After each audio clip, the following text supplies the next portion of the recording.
So you're going to come down to the hotel on Thursday night? Damn right. I don't know. Yeah. Is there an offer there, Sam? I don't know. Show us your tongue. Listen to this, everyone. That is actually my tongue pierce. We just want to clear up. It's Melanie B with the tongue pierced, not Emma. Melanie B has had she has a stud through her tongue. Now, what is the point?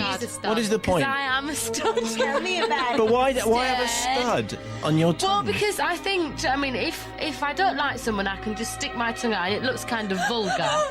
But it did hurt, but it was all right. Anyway, one moment, ladies, to the business in hand. We have to do a confession in just a second. First of all, we have to say hello to our collective who come from Photo Answers, the well-known publication with dodgy women on the front. From Peterborough, David Connor and friends, hello!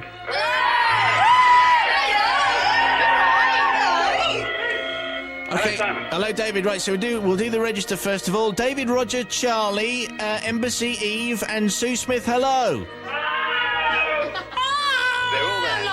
Now, before we get to the Spice Girls confession, David, we have some business to sort out because yesterday at this time we revealed the fact that your magazine had given away a prize to a very keen 16-year-old woman who wanted to be a model, but you'd let her down. You hadn't actually given her the prize. It had been a whole year, and despite all the desperate attempts of the woman's father, you'd ignore them completely. Now, have you sorted this out, David? Simon, it has been completely sorted. Yes. You sound very posh, you do, Dave. Do I? Yeah, you do. This is an engineering feat, by the way, that beats Live Aid. We have 1,000 people on the phone and 1,000 people in the studio.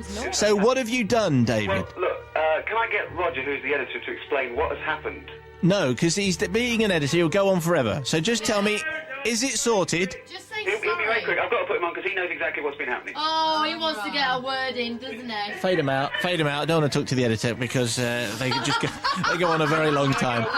Fade him out. No, we don't want to do that. God, Simon! Go on! Is it my show? It is. Right. And it's confessions time, and we know all about the editor because we heard about that yesterday. So what we need to know about the confession of the Spice Girls.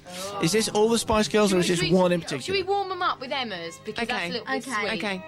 Well, serious voice, Okay, right, everybody.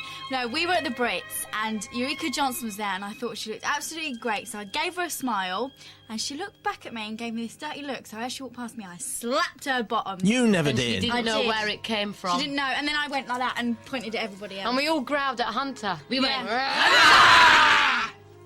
So can we be forgiven Hey, for can I that get with you, Miss ghastly B? deed? What, smacking Ulrika Johnson's bottom? Yeah. Yeah, She did okay. give me a horrible look. Can we do something better than that now? We can. Okay, moving on now. This is, as well as a confession, it's more of a declaration. Can you make sure you don't stray too far from that microphone? Okay.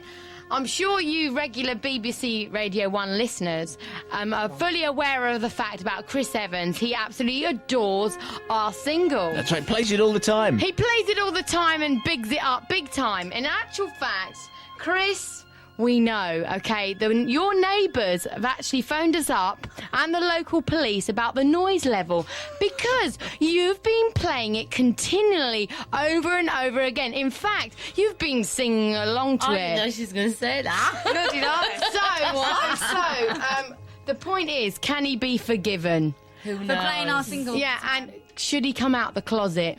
Well, I'm afraid... I think that's the panel should decide. This is my show, okay, and I'm deciding that's not good enough as a confession. Yeah, I don't think it is. So I want a proper humdinger confession. of a rock and roll, like you just come back from Japan, okay? Yeah. A confession. I want a big We rock and should roll, have a big few time of us. confession. We have got a few, but are they...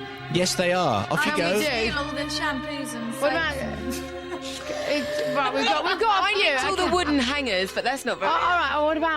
What about what you said? You can either pick Elton John or Courtney Love. Oh, cool. What, Love. as the subject of the confession? Yes. Elton John. I don't think Elton John. That's too racy. Okay. Courtney Love. Do you want Courtney Love? Go on. Okay then. That is that. This is rock. This is rock and roll. Okay. Right. Courtney Love. We were in the same hotel as her. In America, 4 seasons. Okay, and Melanie Brown and I, okay, gave her a little call and said that we were Amanda de Cadenet's best pal. And we told her that we was in a rock group. Right. We went up to her room and sat in her front room and she told us her life story thinking that we were Amanda de Cadenet's friends. Right, and we when watched we Congo weren't. on video, and till this day she thinks... Doesn't know. Okay. Doesn't know. She had nothing on but a pair of knickers. She had. She was sitting there in her pants. She's just sitting there wearing pants. looking And that- very yeah. grey. She looks Looking grey and very bruised. grey. Well, I suppose you could see, I feel couldn't you? horrible, actually. Yeah, That's that's not very sad. That nice. is a bit of a confession. So a number of Didn't wanna things. be give it. So a number of things that you're confessing to. First of all, slapping Ulrika Johnson. Secondly, pretending to be friends of Amanda de Cadenet. And thirdly, watching Congo on a video. Now that, Yeah, I mean, of all the things, I mean, that is just the worst film ever made. Sad,